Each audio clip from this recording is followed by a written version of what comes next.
అందరికి వందనాలు. మన ప్రాతకాల ప్రార్థన ప్రారంభించుకుందాం. పిల్లరా, ప్రార్థన చేసుకుందాం. నీతిశూరుడా, న్యాయవంతుడా యేసయ్య, మీకే స్తుతులు స్తోత్రాలు వందనాలు చేయించుకుంటున్నాం. దేవా, మీరు మమ్మల్ని కాచి కాపాడి బలపరిచి భద్రపరిచి నడిపిస్తున్న విధానం అంతటి కొరకు స్తోత్రాలు వందనాలు చేయించుకుంటున్నాను. ఆయన దేవా, అవును ప్రభువా, ఇశ్రాయేలును కాపాడువాడు కునుకుడు నిద్రపోడు అని వాగ్దానం చేసి వాగ్దానాలు నెరవేరుస్తున్నటువంటి గొప్ప దేవుడు మీరు. అందరూ బట్టి మీకు స్తోత్రాలు చేయించుకుంటున్నాం.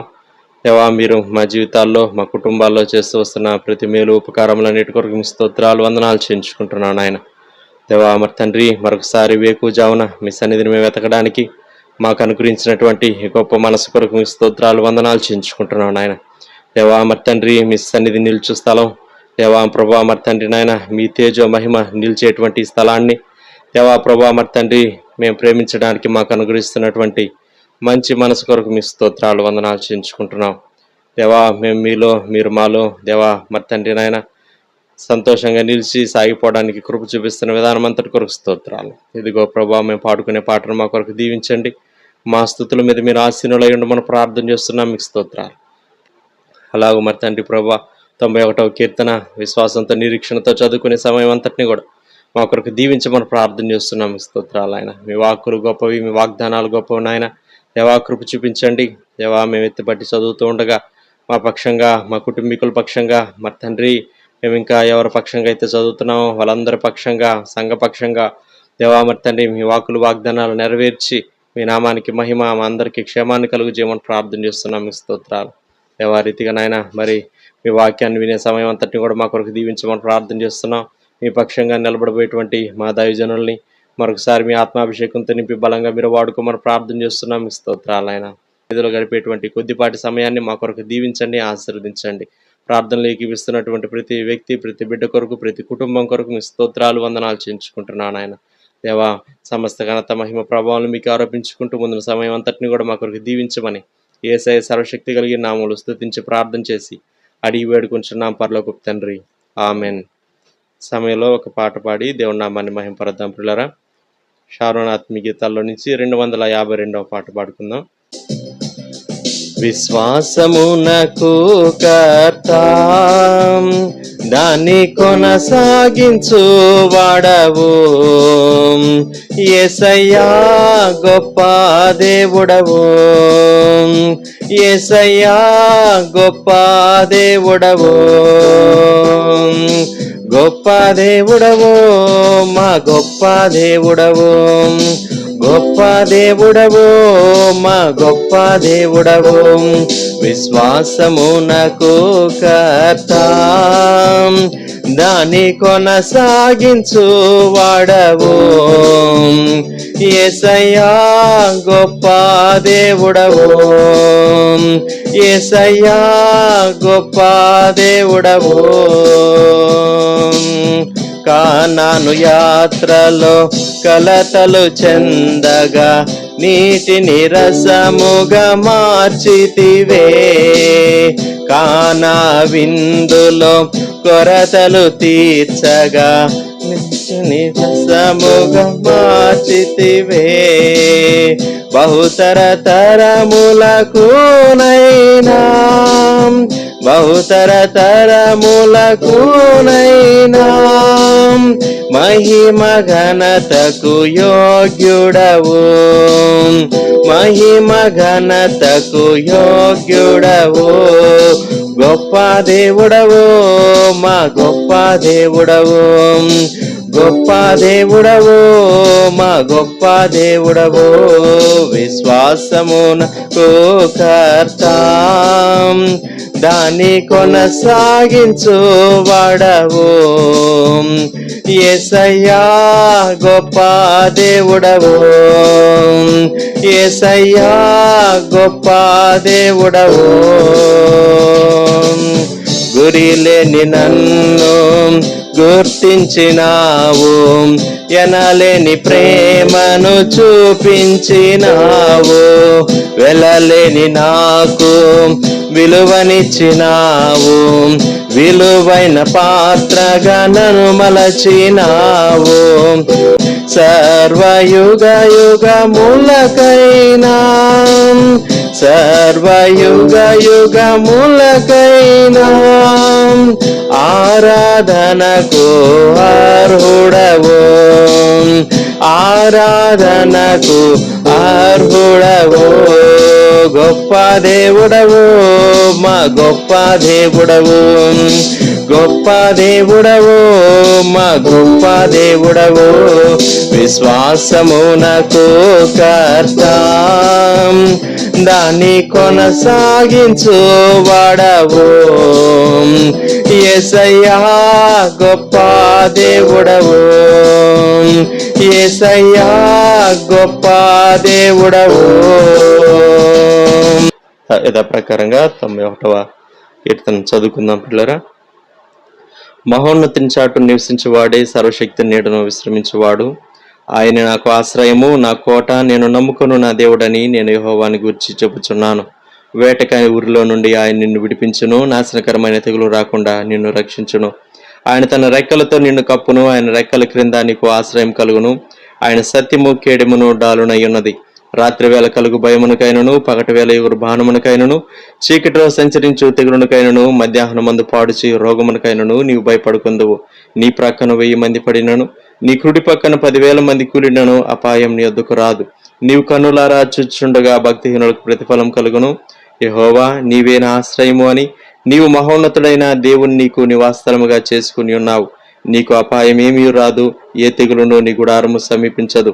నీ మార్గములన్నిటిలో నిన్ను కాపాడుటకు ఆయన నిన్ను గూర్చి తన దూతలకు ఆజ్ఞాపించును. నీ పాదములకు రాయి తగలకుండా వారు నిన్ను తమ చేతుల మీద ఎత్తిపట్టుకుందరు. నీవు సింహములను నాగుపాములను త్రొక్కెదవు, కొదమ సింహములను భుజంగములను అనగద్రొక్కెదవు. అతడు నన్ను ప్రేమించున్నాడు గనుక నేను అతని తప్పించదను. అతడు నా నామం విరిగిన వాడు గనుక నేను అతని గనపరచదను. అతడు నాకు మొరపెట్టగా నేను అతనికి ఉత్తరమిచ్చదను. శ్రమలో నేను అతనికి తోడై ఉండెదను. అతను విడిపించి అతన్ని గొప్ప చేసేదను. దీర్ఘాయువు చేత అతనిని తృప్తిపరచదను. నా రక్షణ అతనికి చూపించదను. ఆమెన్. సమయంలో మనం దేవుని వాక్యం విందాం ప్రియులారా. దైవజనులు ప్రదాశంకులు గారు వచ్చి మనకు దేవుని వాక్యాన్ని అందిస్తారు. ఆమోసు గ్రంథం 8వ అధ్యాయం 11, 12 వచనాలు. Amos chapter 8 versus 11 and 12. రాబో దినములందు దేశంలో నేను క్షామము పుట్టింతును. అది అన్నపానములు లేకపోవటి చేత కలుగు క్షామము కాక యెహోవా మాటను వినకపోవటు వలన కలుగు క్షామముగా ఉండును. ఇదే యెహోవా వాక్కు. కాబట్టి జనులు యెహోవా మాట వెదకుటకై ఈ సముద్రము నుండి ఆ సముద్రం వరకును, ఉత్తర దిక్కు నుండి తూర్పు దిక్కు వరకును సంచరించుదురు గాని అది వారికి దొరకదు. ప్రార్థన. ప్రేమగల ప్రభువా, ఈ ప్రాతకాల సమయం కొరకు స్తోత్రాలు. మీ సన్నిధానంలో పట్టుదలతో, ఆసక్తితో, విధేయతతో మిమ్మలను ప్రేమించి మాతో ఏకీవిస్తున్న వ్యక్తులు, వారి కుటుంబాల కొరకు స్తోత్రాలు. ఈ ప్రాతకాల సమయం మా కొరకు దీవించుమని యేసుక్రీస్తు ప్రభువారి శ్రేష్టమైన నామములో వేడుచు ఉన్నాము తండ్రి. ఆమేన్. ఈ ఉదయకాలం ఆమోసు గ్రంథం నుండి మనం చదువుకున్నటువంటి వాక్యంలోనికి వెళ్తాను. 2 విధాలైనటువంటి కరువులను గూర్చి ఈ ఉదయకాలం మనం మాట్లాడుకోబోతున్నాం. ఒకటి ఆహార కొరత, రెండోది వాక్య కరువు. ఆహారం లేనందువలన వచ్చేటటువంటి కరువు. ఆమోసు గ్రంథంలో మనం చదివినటువంటి కరువు వాక్యము కొరకైనటువంటి కరువు. ఒకప్పుడు అమెరికా దేశం ఎలాగ అతిశయించారంటే, మాకు ఫుడ్ కావాల్సినంత ఉన్నది అని అతిశయించారు. కారుల్లో వచ్చి క్యూలో నిలవబడి ఫుడ్ కొరకు ప్రజలు వెయిట్ చేయవలసి వచ్చింది. ఆహారం కొరకు వెయిట్ చేయవలసి వచ్చింది. ఆహార కొరత అంటే డిస్ట్రిబ్యూషన్ సిస్టంలో, ప్రొడక్షన్ ఉన్నప్పటికీ డిస్ట్రిబ్యూషన్ సిస్టంలో దృష్టిలో ఉంచుకుని చాలా ప్రజలు ఇబ్బందులకు గురయ్యారు. ఆహార కొరత లేక కరువు. బైబిల్ గ్రంథంలో కరువులను గూర్చి చాలా సంగతులు, చాలా సందర్భాలు వ్రాయబడి ఉన్నవి, కానీ కొన్ని నేను మీకు జ్ఞాపకం చేస్తాను. ఆదికాండ గ్రంథం 12వ అధ్యాయంలో 10వ వచనంలో అప్పుడు ఆ దేశములో కరువు వచ్చెను.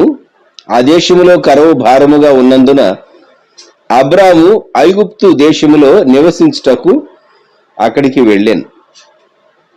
బేతెలుకు ఆయికి మధ్య గుడారం వేసుకున్నటువంటి అబ్రహాము ఇంకా గుడారాల్లోనే నివసిస్తూ దక్షిణ వైపు ప్రయాణం చేస్తూ తాను వెళ్ళేటటువంటి యాత్ర కాలంలో కరువు వచ్చింది. సో మన యాత్ర జీవితంలో దేవుని చిత్తంలో మనం ఉన్నప్పటికీ కొన్ని మార్లు కరువు వస్తుంది. ఏదో టెంపరీగా ప్రాణాలు కాపాడుకోవటానికి, కరువులో నశించిపోకుండా ఉండటానికి వారు ఐగుప్తుకు వెళ్ళారు. అక్కడ ఐగుప్తులో సమస్య వచ్చింది, అది వేరు విషయం. వారు ఐగుప్తుకు వెళ్ళారు కరువును బట్టి. మనము ఆదికాండం 41వ అధ్యాయంలో చూస్తే దేవుడు ఐగుప్తుకు కరువు వస్తుందని విగ్రహారాధికుడైనటువంటి ఐగుప్తు రాజుకు దేవుడు చూపించాడు. ఈజిప్ట్లో నైల్ నది చాలా విశాలమైనటువంటి నది.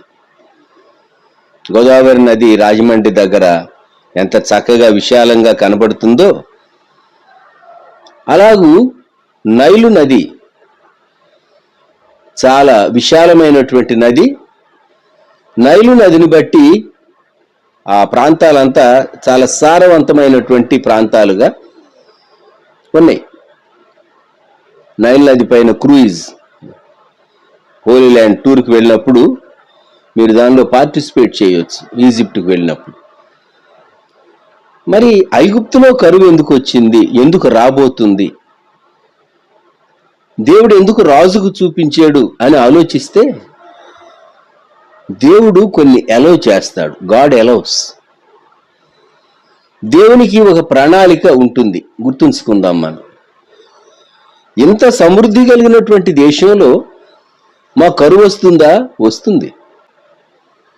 కొన్ని మార్లు మనం ఊహించినటువంటి పరిస్థితుల్లో నుండి మనం వెళ్ళవలసి వస్తే అప్పుడు మనకు ఆహారం యొక్క విలువ కూడా బాగా అర్థమవుతుంది. ఇంట్లో పిల్లలకు మనం చాలా అవి ఇవి తల్లి తయారు చేసి పెడితే అంత ఇష్టంగా తినరు. కొన్ని మార్లు వదిలివేస్తారు, వేస్ట్ చేస్తూ ఉంటారు. అది బాగలేదు, ఇది బాగలేదు అంటారు. చాలా గంటల ప్రయాణం చేయవలసి వచ్చినప్పుడు మీరు IRTC క్యాటరింగ్ సర్వీస్ వాళ్ళకు ఆర్డర్ ఇచ్చి ఫుడ్ తెప్పించుకుంటారు చూడండి. అప్పుడు ప్రతి ఐటెం చాలా జాగ్రత్తగా తింటారు. ఎందుకు?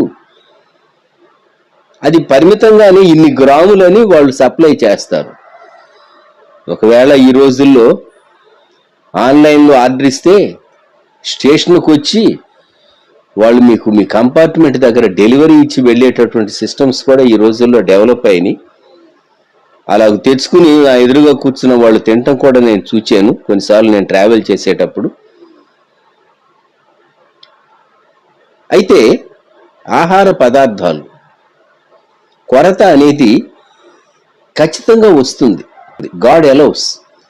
ఇక్కడ ఐగుప్తు దేశంలోనికి కరువు రాకముందే దేవుడు కరువు వస్తుంది, అసలు కరువు రాకముందు సమృద్ధి ఉంటుంది అని దేవుడు చూపించాడు. అది అద్భుతం. విశ్వాస జీవితంలో రెండు విషయాలు నేర్చుకోవాలి మనం. ఏది సమృద్ధి కాలం, ఏది కరువు కాలం.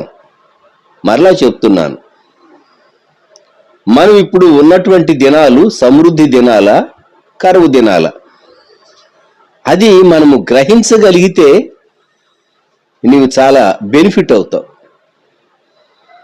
పిల్లలు చిన్నవాళ్ళుగా ఉన్నారు. పిల్లలు చిన్నవాళ్ళుగా ఉన్నప్పుడు కొన్ని ఖర్చులు ఉంటాయి, కానీ ఇంకా ఎదిగి పెద్దవారైన తర్వాత అయ్యే ఖర్చుల కంటే ఈ ఖర్చులు కొంత తక్కువగా ఉంటాయి. పిల్లల స్కూల్స్ కొరకు, అడ్మిషన్స్ కొరకు చాలా ఖర్చు అవుతుంది ఈ రోజుల్లో, కాదని చెప్పను. చిల్డ్రన్ కొరకు వ్యాక్సినేషన్ కొరకు కానివ్వండి, వారు కోరుకునేవన్నీ తెచ్చివ్వటానికి కానివ్వండి ఖర్చు అవుతుంది. కానీ కంపారిటివ్గా ఇంకా వారు ఎదుగుతూ ఉండే కొలది వారి కొరకు అయ్యే ఖర్చులతో పోల్చుకుంటే బిడ్డలు చిన్నవారిగా ఉన్నప్పుడు ఖచ్చితంగా పేరెంట్స్ వారి ఆదాయంలో నుండి ఎక్కువ పొదుపు చేయగలరు. అది సమృద్ధి కాలం. బిడ్డలు ఎదిగి ఎంత పెట్టినా తినేటటువంటి, ఎంత మీరు వారి కొరకు వాడినా ఇంకా నీడి కనిపించేటటువంటి, ఎంతైనా వారి కొరకు ఖర్చు పెట్టేటటువంటి కాలం వస్తుంది. అప్పుడు మనం వెతుక్కుంటే మనము చాలినంతగా వారి కొరకు సేవ్ చేయలేదు అని అనిపిస్తుంది. సమృద్ధిగా మీరు విత్తితే సమృద్ధిగా కోస్తారు, కొంచెముగా మీరు విత్తితే కొంచెంగానే కోస్తారు. అది లోకంలో కనిపించేది. అలాగే ఆధ్యాత్మిక జీవితంలో కూడా ఈ సత్యం మనము గ్రహించాలి. The principle of sowing and reaping. మనం మేలు చేస్తే మనకు మేలు కలుగుతుంది. గుర్తుంచుకుందాం.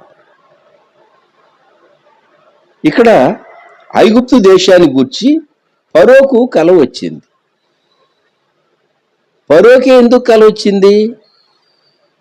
ఫరోకు కల వచ్చి ఫరో డిస్టర్బ్ కావాలి, జోసెఫ్ చెరలో నుండి బయటకు రావాలి, కలభావాన్ని తాను వివరించాలి. జోసెఫ్ను ఈజిప్ట్లో ఒక గొప్ప ప్లేస్లో కింగ్ తర్వాత నెక్స్ట్ ప్లేస్లో ఈయన అపాయింట్ చేయాలి. వాగ్దాన భూమి నుండి యాకోబు తన జనాంగం అంతటితో కదలి ఈజిప్టుకు రావాలి. వారు ఐగుప్తులో నివసించాలి. దేవుడు అబ్రహాంతో ముందే చెప్పాడు, తమది కాని దేశంలో నీ సంతానం వారు ఇన్ని సంవత్సరాలు నివసిస్తారు, మళ్ళా నేను ఇక్కడికి ఈ దేశానికి తీసుకుని వస్తాను. God has got a wonderful plan. చూచారా? దేవుడు ముందు 7 సంవత్సరాలు సమృద్ధి ఇచ్చి ఆ తర్వాత 7 సంవత్సరాలు కరువు సంవత్సరాలు వస్తాయని రాజు అయినటువంటి ఫరోకు చూపించాడు. అది తనకు అర్థం కాలేదు, కొంత డిస్టర్బ్ అయ్యాడు. అక్కడ ఐగుప్తు యొక్క శకునగాండ్రు వారెవరు మరి సరైనటువంటి భావాన్ని వారు చెప్పలేకపోయారు. కనుక విద్వాంసులు ఆదికాండం 41:8 తెల్లవారినప్పుడు అతని మనస్సు అంటే రాజైన ఫరో మనస్సు కలవరపడిన గనుక అతడు ఐగుప్తు శకునగాండ్రనందరినీ అక్కడి విద్వాంసులనందరినీ పిలువనంపి ఫరో తన కలలను వివరించి వారితో చెప్పెను గాని ఫరోకు వాటి భావము తెలుపగలవాడెవడును లేకపోయాను. కారణం ఏమి? గత సంవత్సరాల్లో ఎప్పుడు ఇంత సమృద్ధి ఆ తర్వాత కరువు వచ్చినటువంటి ట్రాక్ రికార్డు ఈజిప్టుకు లేదు. ఊహించాలన్నా కూడా వారి జ్ఞానానికి అందదు. ఏదో ఎస్టిమేషన్ వేసి చెప్పాలి అంటే వారు దైవ జ్ఞానం కలిగినటువంటి వారు కారు. దైవ జ్ఞానం కలిగినటువంటి వ్యక్తి, దేవుని ఆత్మ కలిగినటువంటి వ్యక్తి, ప్రత్యక్షత కలిగినటువంటి వ్యక్తి. ఎందుకంటే 41:37లో ఫరో ఈ మాట అన్నాడు. ఆ మాట ఫరో దృష్టికిని అతని సమస్త సేవకుల దృష్టికిని యుక్తమై ఉండెను గనుక అతడు తన సేవకులను చూచి ఇతని వలె దేవుని ఆత్మగల మనుష్యుని కనుగొనగలమా అని అనేను. ఇతని వలె దేవుని ఆత్మగల మనుష్యుని. ఎంత అద్భుతమైనటువంటి మాట అండి. నిజంగా మనల్ని చూచినటువంటి వారు నిన్ను చూచినప్పుడు ఈ బిడ్డ దేవుని బిడ్డ, యేసుక్రీస్తు ప్రభువును విశ్వసించిన బిడ్డ, వీరు మనకంటే చాలా తేటగా చూడగలరు, చాలా చక్కగా సలహా ఇవ్వగలరు. వారి యొక్క ఆలోచనలు మిగిలినటువంటి వారి ఆలోచనల కంటే మంచివిగాను శ్రేష్టమైనవిగాను అవి క్షేమకరమైనవిగాను ఉంటాయి అని చెప్పేసేసి నిన్ను గూర్చి ఇతరులు అలా సాక్ష్యం ఇవ్వగలుగుతూ ఉన్నారా? ఈజిప్టుకు కరువు రాబోతూ ఉంది. చక్కని సలహా చెప్పాడు. ఈ కరువులో నుండి రాబోయేటటువంటి నీవు చెప్తూ ఉన్నటువంటి కరువు వస్తే జోసెఫ్ ఏమి చేయాలి అని ఫరో అడుగక మునిపే 33వ వచనంలో ఇలాగ వ్రాయబడింది, కాబట్టి ఫరో వివేక జ్ఞానములు గల ఒక మనుషుని చూచుకొని ఐగుప్తు దేశం మీద అతన్ని నియమింపవలెను. ఫరో అట్లు చేసి ఈ దేశం పైన అధిపతులను నియమించి సమృద్ధిగా పంట పండు 7 సంవత్సరములలో ఐగుప్తు దేశమంతటను 5వ భాగము తీసుకొనవలెను. 35వ వచనం, రాబోవు ఈ మంచి సంవత్సరముల్లో దొరకు ఆహారం అంతయు సమకూర్చి ఆ ధాన్యము ఫరో చేతికి అప్పగించి ఆయా పట్టణములలో ఆహారమునకై భద్రము చేయవలెను. ఫుడ్ కార్పొరేషన్ యొక్క గోడౌన్స్ మీరు చూచిన, సెంట్రల్ వేర్ హౌసింగ్ కార్పొరేషన్ వాళ్ళ గోడౌన్ చూసిన మీకు ఎవరు జ్ఞాపకం రావాలి అంటే జోసెఫ్ జ్ఞాపకం రావాలి. ఈ కాన్సెప్ట్ గవర్నమెంటే ఆహార పదార్థాలు సమీకరించి చక్కగా అవి పాడవకుండా నిల్వ ఉంచేటటువంటి ఒక మంచి పద్ధతి. జోసెఫ్ దేవుని ఆత్మ కలిగిన వాడుగా ఫరోకు సలహా ఇచ్చాడు. ఈ క్రైసిస్ నుంచి రాబోయే, మీరు చెప్పేటటువంటి క్రైసిస్ నుండి మేము తప్పించుకోవాలంటే ఏం చేయాలని ఫరో అడుగక మునిపే ఆ రాజ్యానికి ఏం సంభవించబోతుందో, ఆ సంభవించేటటువంటి సమస్యల్లో నుండి వారు ఎలాగూ బయటకు రాగలరో దేవుని ఆత్మజ్ఞానం కలిగినటువంటి వాడుగా జోసెఫ్ ఐగుప్తు రాజు అయినటువంటి ఫారోతో తాను చెప్పాడు కరువును గూర్చి. అందుకే అతనినే నియమించారు. ఈ రోజుల్లో ఐగుప్తు, జోసెఫ్, ఫరో, పంట పండే సంవత్సరాలు, కరువు సంవత్సరాలు, అదంతా పాత నిబంధన, ఆదికాండం చరిత్ర అనుకుంటూ ఉన్నాం మనం. నిజమే. కానీ నీ జీవితంలో సమృద్ధి సంవత్సరాలు, కరువు సంవత్సరాలు ఉంటాయని నీవు ఖచ్చితంగా జ్ఞాపకం పెట్టుకోవాలి.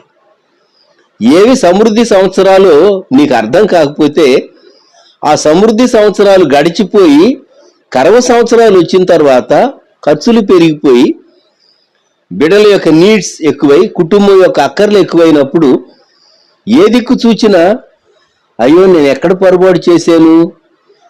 పొరపాటు చేసావంటే సమృద్ధి కాలంలో, సమృద్ధిగా పంట పండిన కాలంలో నీవు ధాన్యాన్ని నిల్వ చేయలేదు. మీలో కొందరు అనుకోవచ్చు, ఈ రోజుల్లో ఎంత వచ్చినా సరిపోవటం లేదండి. నిజమే. కానీ ఫైనాన్షియల్ అడ్వైజర్స్, కుటుంబ సలహాదారులు, ఆర్థిక సలహాదారులు ఏం చెప్తారంటే ఏ కప్పులైనా సరే వారి ఆదాయంలో 20% అంటే 5వ వంతు, ఇక్కడ జోసెఫ్ చెప్పింది అది, 5వ భాగము తీసుకున్న వాళ్ళను 1/5 అంటే 20%. అది జోసెఫ్ చెప్పినటువంటి చక్కని ప్రిన్సిపులే చెప్పాలంటే. 20% ఖచ్చితంగా పొదుపు చేయాలి. మీరు అనవచ్చు, మేము దేవుని భాగం ఇచ్చి మళ్ళా పొదుపు చేసి మాకు ఎలా సరిపోతుందండి? నేర్చుకోవాలి, కల్టివేట్ చేసుకోవాలి హ్యాబిట్. నేను మీకు ఒక చక్కని సలహా పౌలు భక్తుడు ఫిలిప్పీ పత్రికలో చెప్పినటువంటి మాట మీకు నేను జ్ఞాపకం చేస్తాను. ఫిలిప్పీ పత్రిక వ్రాసే కాలం నాటికి పౌలు గారు రోము నగరంలో ఉన్నాడు. తాను తన చివరి సంవత్సరాల్లో ఉన్నాడు. చెరసాల్లో నుండి వ్రాసినటువంటి పత్రికల్లో ఫిలిప్పీ పత్రిక ఒకటి. సంఖ్యలలో నుండి శ్రావ్యమైన సంగీతం వచ్చింది అని ఫిలిప్పీ పత్రికను గురించి మనం చెప్పొచ్చు. ప్రభునందు ఆనందించుడి, మరలా చెప్పుదును ఆనందించుడి. ఫిలిప్పీ 4:4. తాను ఏమంటాడంటే 4వ అధ్యాయంలో ఫిలిప్పీ పత్రిక 11వ వచనం, నేను ఏ స్థితిలో ఉన్నను ఆ స్థితిలో సంతృప్తి కలిగి ఉండ నేర్చుకుని ఉన్నాను. దీన స్థితిలో ఉండ ఎరుగుదును, సంపన్న స్థితిలో ఉండ ఎరుగుదును. ప్రతి విషయంలోనూ అన్ని కార్యములలోనూ కడుపు నిండి ఉండుటకును, ఆకలి కొని ఉండుటకును, సమృద్ధి కలిగి ఉండుటకును, లేమిలో ఉండుటకును నేర్చుకుని ఉన్నాను. నన్ను బలపరచువాని అందే నేను సమస్తమును చేయగలను. ఈ అభ్యాసం మనం నేర్చుకోవాలి, మన కుటుంబీకులకు మనం నేర్పించాలి.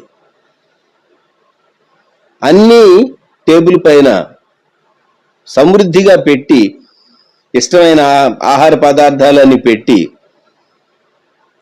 మరి భుజించినప్పుడు ముఖాలు ఎంత వెలిగిపోతాయో, చాలా తక్కువ పదార్థాలు టేబుల్ పైన ఉన్నప్పుడు సహా సంతోషంగా తినగలిగేటట్లుగా మనం అభ్యాసం చేయాలి కుటుంబీకులు. ఎందుకంటే సమృద్ధి కాలాలు ఉంటాయి, లేమి కాలాలు ఉంటాయి. కొన్ని మార్లు నీ చేతిలో డబ్బు ఉండొచ్చు, కానీ నీవు అనుకున్నటువంటి ఆహార పదార్థం దొరక్కపోవచ్చు. గుర్తుంచుకో. కొన్ని మార్లు డబ్బు అన్నిటినీ కొనగలదు అనేటటువంటి భ్రమలో నుంచి మనం బయటకు రావాల్సి వస్తుంది. జాగ్రత్త సుమ. ఇక్కడ పౌలు భక్తుని యొక్క అనుభవం, నేను సమృద్ధిలో ఉండటం నేర్చుకున్నాను, దీనస్థితిలో ఉండటం నేర్చుకున్నాను. దైవజనులు యేసుదాస్ గారు 1982-83 నేను గూడూరులో ఉన్న కాలంలో వారి సందేశాల్లో చెప్పేవారు. కొన్ని మార్లు పేద కుటుంబాలు ఉంటాయి, ఆర్థికంగా చాలా బలహీనంగా ఉండేవారు ఉంటారు. ఒకవేళ ఆ దినానికి ఏమీ లేదు అని అనుకోండి, ఇప్పుడు అందరూ ప్రభుత్వమే పని పథకం, ఆహారం పని పథకాలు, వర్క్ చేసే పద్ధతులు పెట్టి చాలా ప్రజలకు క్షేమం కలిగేటటువంటి పథకాలు ఇటీవల కాలంలో వచ్చినవి. కానీ అనేక సంవత్సరాల క్రితం కొన్ని మార్లు పని చేయాలంటే పని దొరికేటటువంటి పరిస్థితులు లేని కాలం కూడా ఉండేది కొందరికి. నీళ్లే ఉన్నాయి, దైవజనులు చెప్పేవాళ్ళు, ఇంట్లో నీళ్లే ఉన్నాయి, ఆ పూట ఆహారం ఏమీ లేదు. విశ్వాసి చేయవలసిన పని ఆయన చెప్పేవారు, ఆ నీళ్లే తీసుకుని గ్లాసులోకి, దేవా ఈ నీటిలో ఆహారం ఉంటే ఆహార పదార్థంలో ఏ ఏ పోషక విలువలు ఉంటాయో అలాగూ ఈ నీటిని దీవించు. ఇశ్రాయేలీల కొరకు గుప్పెడు మన్న, పట్టెడు అన్నం అన్నమాట. గుప్పెడు మన్న, ఏపాలో 10% ఆ మన్న చాలా క్వాంటిటీ ఏం కాదు, లిమిటెడ్ క్వాంటిటీ అది. ఆ మన్నా తినేవారు, వారికి అవసరమైనవన్నీ మన్నాలో దేవుడు ఉంచాడు. తెల్లగా కొత్తిమీర గింజలాగా ఆ మన్నా ఉండేది. అది వారికి తృప్తిని ఇచ్చేది, ఆరోగ్యాన్ని ఇచ్చేది. నీ దగ్గర నీళ్లే ఉన్నాయి, నీళ్లు తీసుకో గ్లాసులో. దేవా ఈ నీటిలో నీవు పోషక పదార్థాలన్నీ ఉంచగలవు, నా దేహానికి ఆరోగ్యం ఇవ్వగలవు అని దేవుని స్తుతించి మంచినీరు తాగు అని చెప్పేవారు దైవజనులు యేసుదాస్ గారు. ఏ స్థితిలోనైనా ఉండటం నేర్చుకోవాలి. అటువంటి వ్యక్తి జీవితంలో ఏ పరిస్థితిలోనైనా సరే విశ్వాసంలో దృఢంగా నిలవబడగలడు. గుర్తుంచుకుందాం. కరువు కాలంలో మరి విశేషంగా దిగులు పడకుండా, చింతపడకుండా, అది లేదే ఇది లేదే ఒకప్పుడు ఎంతో తిన్నానే అని చెప్పేసేసి తాను విచారపడకుండా ధైర్యంగా, సంతోషంగా దేవుడు ఏది అనుగ్రహిస్తే అది దేవుని స్తుతిస్తూ తాను భుజించగలడు.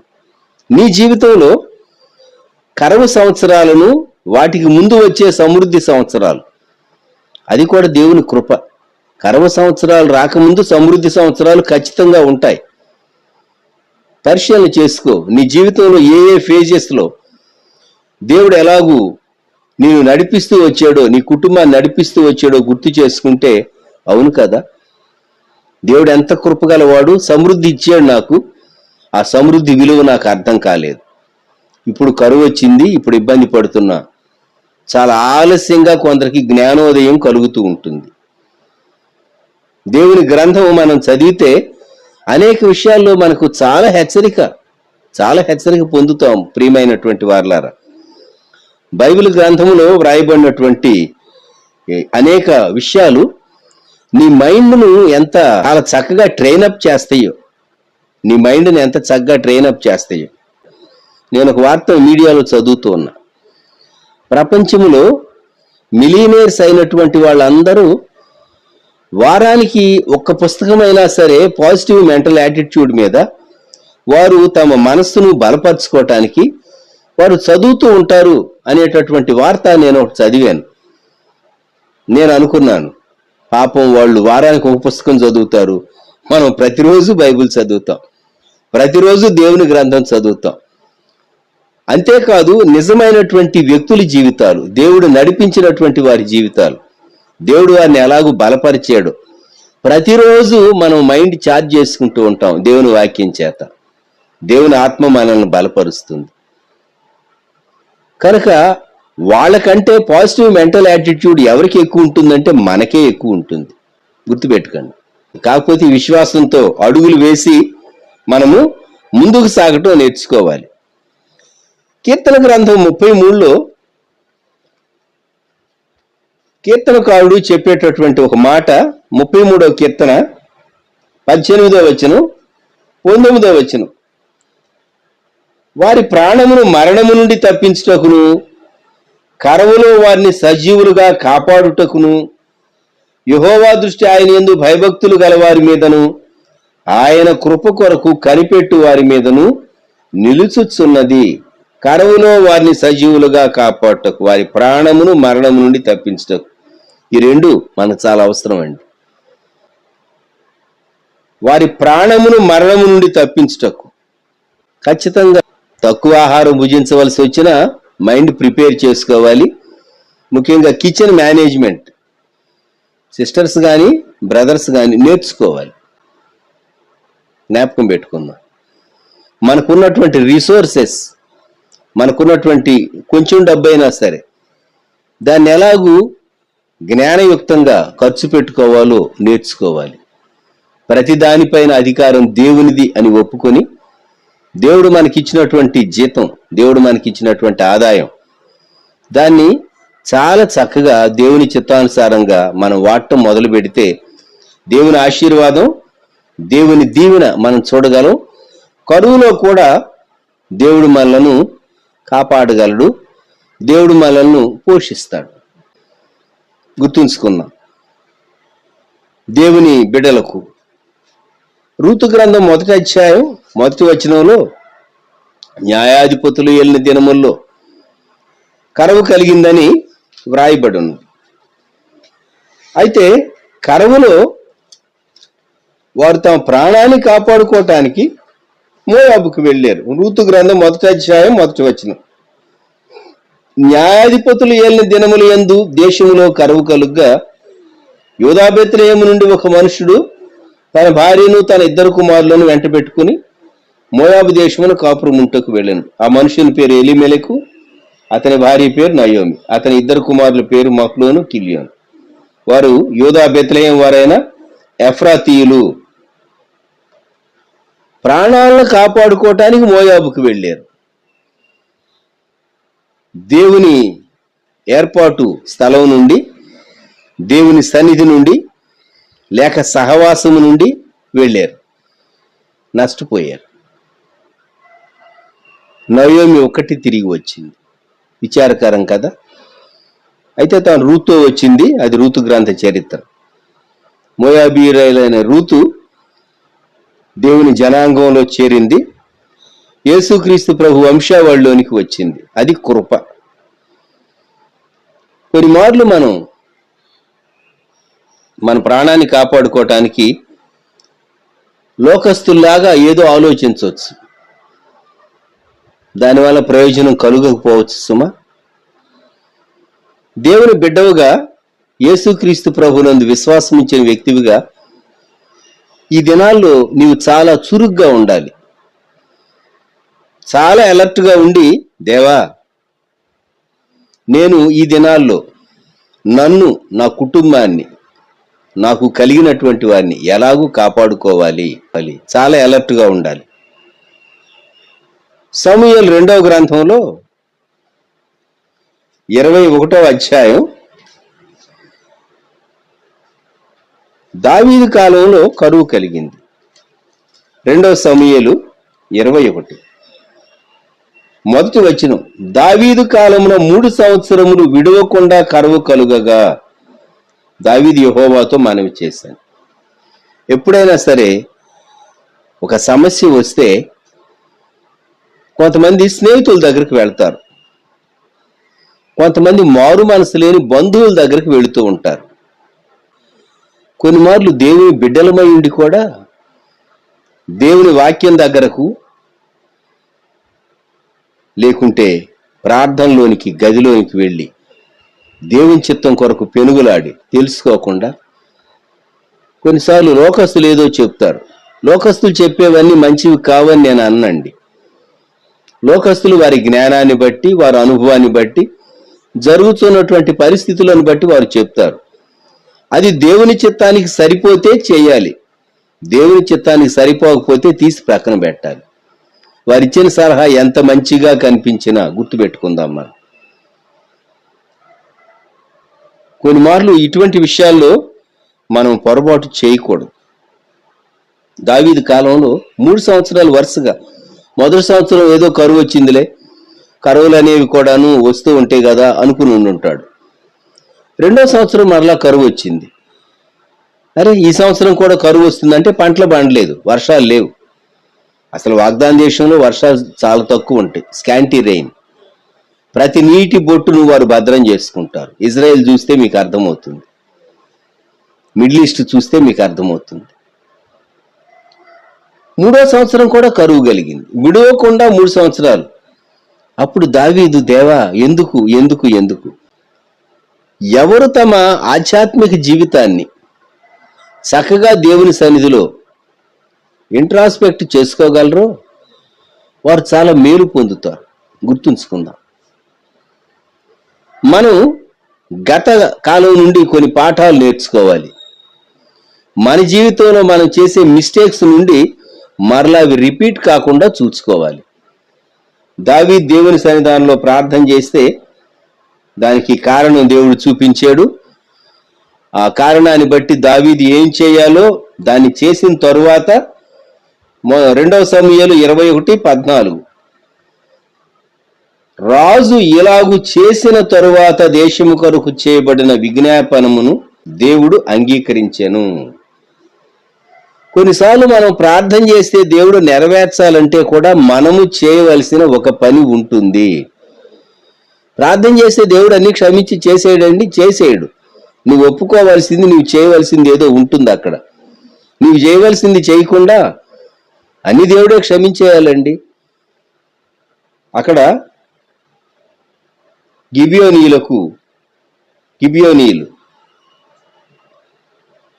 వారికి కలిగినటువంటి పరిస్థితి, ఇశ్రాయేలీలు నిబంధన చేసుకున్నటువంటి జనాంగానికి కీడు కలిగింది. అది సౌలు కాలంలో జరిగింది. అది రెక్టిఫై చేయవలసి వచ్చింది. గిబియోనీయుల్ని పిలిచి మేము మీకేం చెయ్యాలి అని అంటే వాళ్ళు తన డిమాండ్ ఉంచారు. దావీదు ఆ ప్రకారం చేయించాడు. ఆ తరువాత 2 సమూయేలు 21:14 రాజు ఇలాగు చేసిన తరువాత, దేవుని నామంలో ఒక ప్రమాణం చేసిన తర్వాత దాన్ని నిలవబెట్టుకోవాలి. ఒక మాట ఇచ్చిన తర్వాత దాన్ని నెరవేర్చాలి. గమనించండి, దావీదు కాలంలో విడవకుండా 3 సంవత్సరాలు కరువు కలిగినప్పుడు దావీదు దేవుని సన్నిధిలో, దేవా ఎందువలన అంటే దేవుడు గతాన్ని జ్ఞాపకం చేశాడు. అది సరి చేసుకో, నేను చేయలేదు కదా మిస్టేక్, నాకంటే ముందు వాళ్ళు కదా చేశారు, కరెక్టే. ఇప్పుడు నీవు రెక్టిఫై చేసుకోవాలి. రెక్టిఫై చేసుకుంటేనే కరువు పోతుంది, దేశం మీదికి దీవెన వస్తుంది, వర్షం వస్తుంది, పంటలు పండుతాయి. గమనించారా? మనం మన జీవితంలో కరువును గూర్చి మనకు సరైనటువంటి గ్రహింపు అవసరం. సమృద్ధి కాలం ఏదో, కరువు కాలం ఏదో కూడా మనం తెలుసుకోవాలి. మనం ఇప్పుడు ఆమోసు గ్రంథంలో 8వ అధ్యాయంలో చదువుకున్నటువంటి వచనాల్లో ఇది ఆహార కరువు కాదు గాని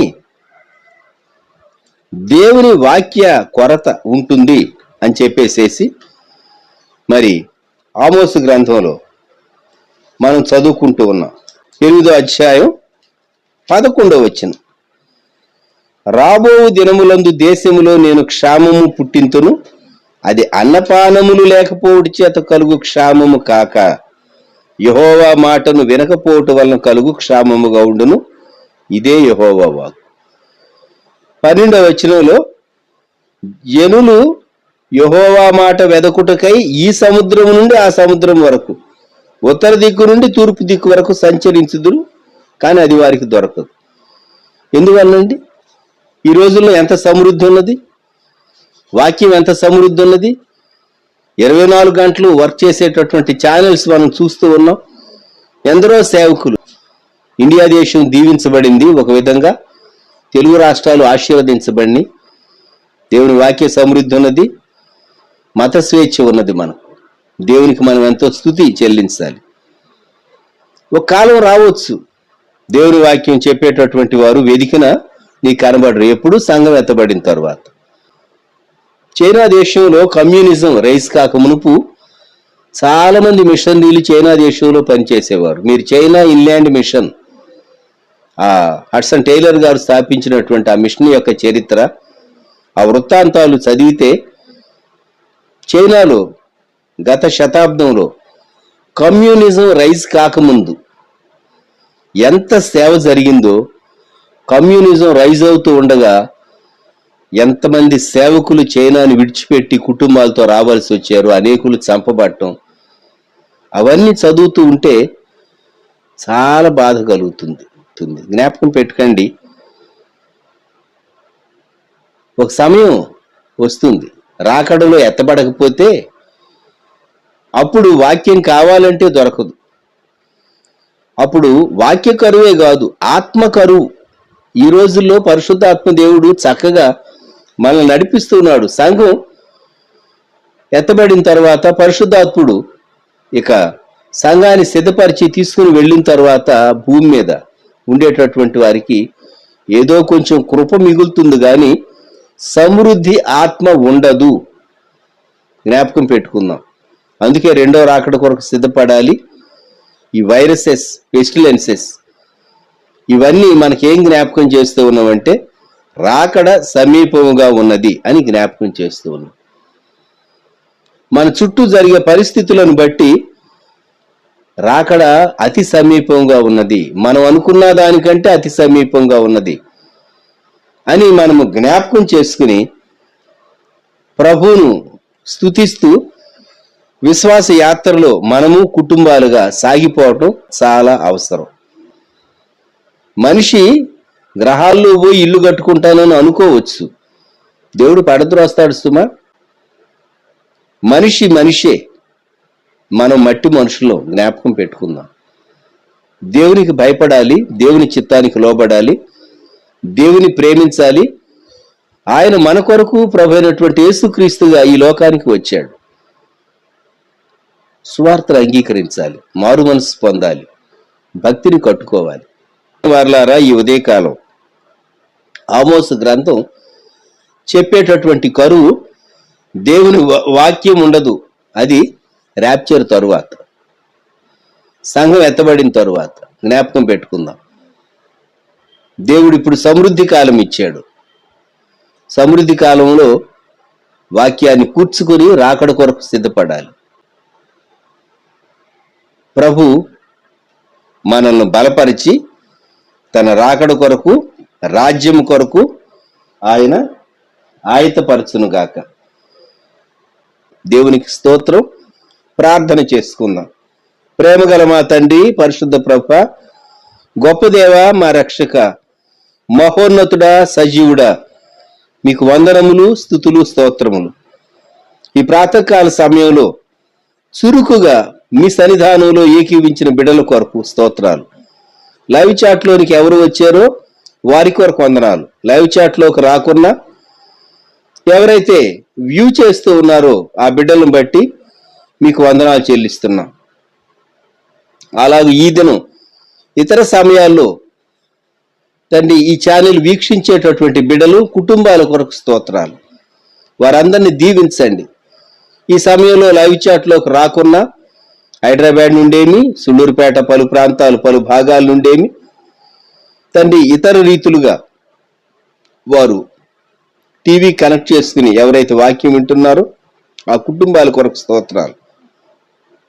దేవా, మీ బిడ్డలు సంఘానికి చెందిన వారు ఎవరు బలహీనులుగా ఉన్నారో వారిని దయతో మీరు జ్ఞాపకం చేసుకొని మీరు మా పక్షంగా గొప్ప కార్యములు చేసి బలపరచమని బలిష్టమైన మీ హస్తాలకు మమ్మల్ని అప్పగించుకుంటూ స్తుతిస్తూ చేస్తున్న బిడ్డలు వారి కుటుంబాలను దీవించమని షారోన్ సంఘమునకు బ్రాంచెస్ కు క్షేమాన్ని కలిగించమని యేసుక్రీస్తు ప్రభు వారి శ్రేష్టమైన నామంలో ప్రార్థించి స్తుతించి వేడుచూ ఉన్నాము తండ్రి, ఆమెన్.